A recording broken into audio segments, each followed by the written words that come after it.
दर्शन ऐं मित्र खे ॿिन्ही हथनि में गुलनि जे मुठियुनि वांगुरु हिकु जहिड़ो करे सम्झनि था। अहिड़नि महापुरुषनि खे जो राग द्वेष खां परे ऐं जगत जा हितकारी आहिनि ऐं जिन जे सुभाउ ई ॾाढो निर्मल सबक सां स्नेहो रखंदड़ आहे। मां वारो वार नमस्कार करियां थो, हे दीन दयालु, मां बाने ते बाज कर श्री रामचंद्र जी भक्ति ॾे। वरी मां उन्हनि दुष्ट बुद्धीअ वारनि खे बि प्रणाम करियां थो जे ॿियनि जे लाभ ऐं पंहिंजी हानीअ ऐं ॿियनि जे हानीअ में पंहिंजो लाभ सम्झनि था। अहिड़ा दुष्ट श्री वैकुंठनाथ विष्णु भगवान ऐं महादेव शंकर जे जम रूपी चंद्रमा लाइ राहु समान आहिनि,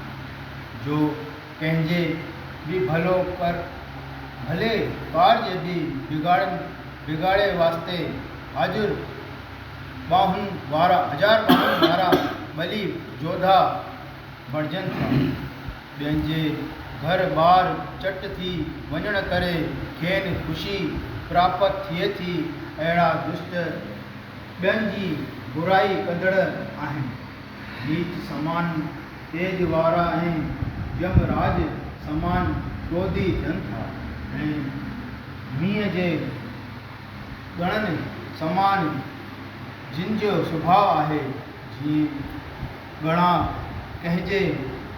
खेतीअ में पवनि त उनखे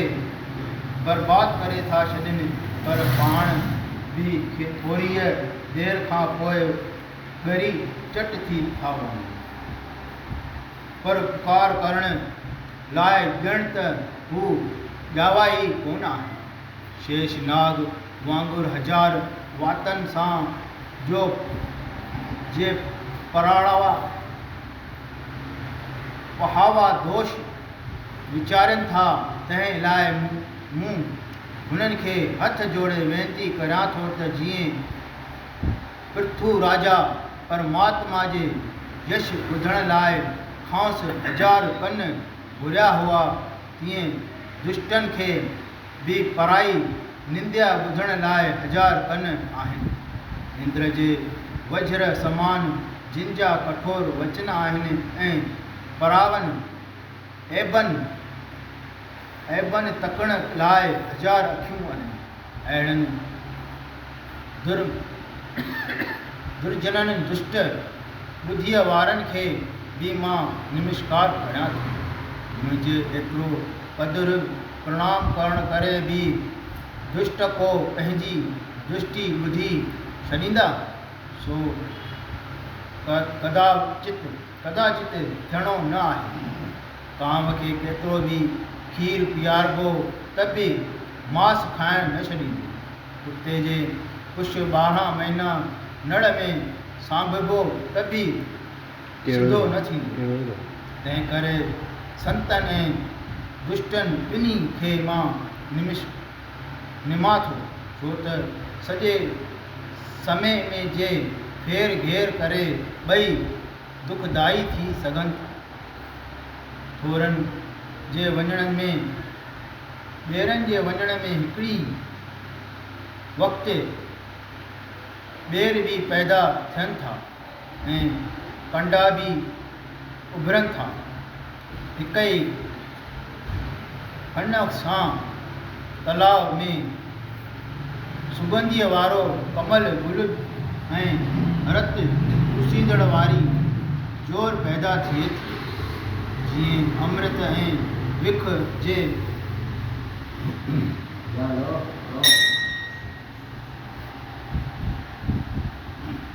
ठीक है ना समासा पाया है एडमिन में ना। और सियावर रामचंद्र की जय। एक ही ॾंड या तालाब में सुगंधीअ वारो कमल गुल ऐं रत चूसण वारी जोर पैदा थिए थी। जी अमृत है विख जो पिता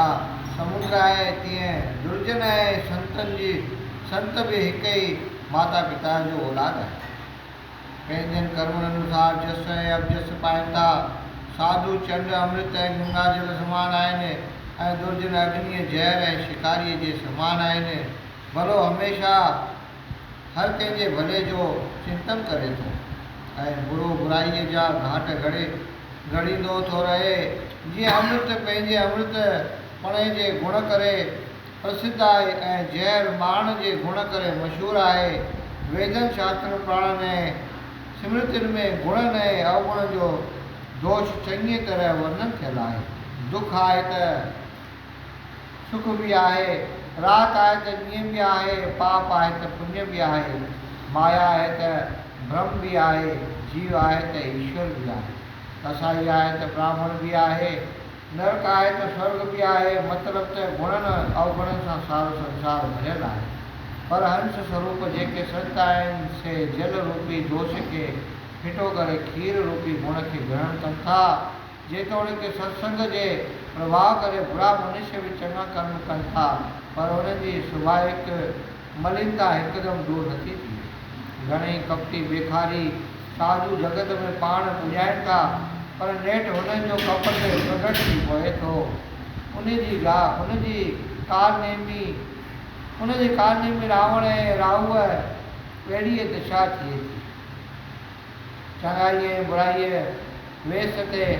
नथी थिए जीअं जामवंत ऐं हनुमान जी पोशाक हिकु जहिड़ी हुई पर ईअं न आहे संग तारे कुसंग बोड़े ॿुधो उहो जो सत्संग छोड़े जीअं हवा जे संग में मिटी आकाश में उॾामी वञे थी पर उहा साॻी मिटी पाणी जे मेलाप करे गप बणिजी पवे थी काठियुनि या अग्नीअ जे कुसंग करे धुओं निकमी कारण बणिजे थो ऐं अखियुनि लाइ दुखदाई थिए थो पर तेल जे समागम करे उहो साॻियो धुओं कजल थी पवे थो जंहिंमां उमेद मस ठहे थी ऐं केतिरनि शास्त्रनि जे लिखण जे लाइक़ु थिए थी उहो साॻियो ई धुओं हवन जे सामग्रीअ करे जल अग्नि ऐं वायु जे संग में बादल ठही सॼे संसार खे सुख थो ॾिए ग्रह दवाऊं जल वायु अग्नि वस्त्र ऐं भूषण चङनि सां गॾिजण करे चङा ऐं बुरनि सां गॾिजण करे बुरा थी पहुचा तंहिं करे संसार जे सभिनी प्राणियुनि खे मुंहिंजी वारंवार इहा ई वेनती आहे त तव्हां मूंखे पंहिंजो दास ॼाणी मूं ते कृपा करियो मूंखे ॿुधी ऐं बल जो भरोसो बिल्कुलु कोन्हे निपट नादान आहियां पर तंहिं हूंदे बि श्री रामचंद्र जे गुणनि वर्णन करण जी मूंखे श्रद्धा घणी आहे हे प्रभु मुंहिंजे श्रद्धा खे वधाए मुंहिंजी ॿुधी तुष्ट आहे लभे लूणक बि न सदा करियां थो साग लभे लूणक बि न सदा करियां थो साग जूं मन त अमृत लूटण थो चाहे पर संसार में छाछ बि नथी मिले श्री रामचंद्र महाराज जे चरित्र त बिल्कुलु अथाव आहे मूं मूर्ख मतिहीन खे वर्णन करण जी बि सामर्थ्य आहे कान पर जीअं माता पिता बालक जी तोतरी बाणी ॿुधी ॾाढा ख़ुशि थींदा आहिनि तीअं उमेदु अथमि त सतपुरुष सां बालक जूं घटे वार्ताऊं ॿुधी ज़रूरु पसंदि थींदा पर जिन खे रामचंद्रनि में श्रद्धा भक्ति ऐं प्रेम बिल्कुलु कोन्हे तिन खे हीअ पुस्तक सहजे ई न वणंदो छो त राम नाम जी कथा वेदनि पुराणनि ऐं शास्त्र जो सार बताईंदड़ निर्मल ॿुधीअ वारनि लाइ अरूणी वार्ता आहे जिनके सभिनी संत महात्माओं ने खुद महादेव पार्वती समेत जपे तो राम नाम जी कहिड़ी भी दोषिनी सां भरियल कथा छो न हुजे पर प्रेमी पुरुषनि खे माखीअ जे लाड़ वांगुरु रुठी लॻे जीअं काठ जे संग में लोह तरी पवे थो ऐं धुओं अगर जे संग करे पंहिंजी कोड़ाइण छॾे सुगंधी फैलाए थो सो मुंहिंजी वाणी जेतोणीकि किनीअ खिलण जो जोगी आहे पर उनमें राम नाम जो जस जो वर्णन कयल आहे सो सॼे संसार जूं मंगल कामनाऊं पूर्ण कंदड़ आहे। जीअं गंगा जी जे वहे करे जेतोणीक वर वकण ऐं टेचीरो आहे, पर उनजो निर्मल जल कहिड़ो न पवित्र ऐं पतित उदाहरण आहे। मसाणनि जी रग कहिड़ी न पवित्र ऐं अशुद्ध आहे, पर महादेव जे अग्नीअ खे लॻण करे सभिनीनि कामनाउनि जे पूर्ण करण वारी सिद्धि बंदी होए थी। बोल शंकर भगवान की चंदन जे वण जे बिरह में निम जो कोड़ो वण बि सुगंधीअ वारो थी पवंदो आहे। कारीअ गांइ जो खीर कहिड़ो न गुणकारी आहे। हींअर महिल मनुष्य इहो वीचार नथा कनि त गांइ कारी आहे या छी।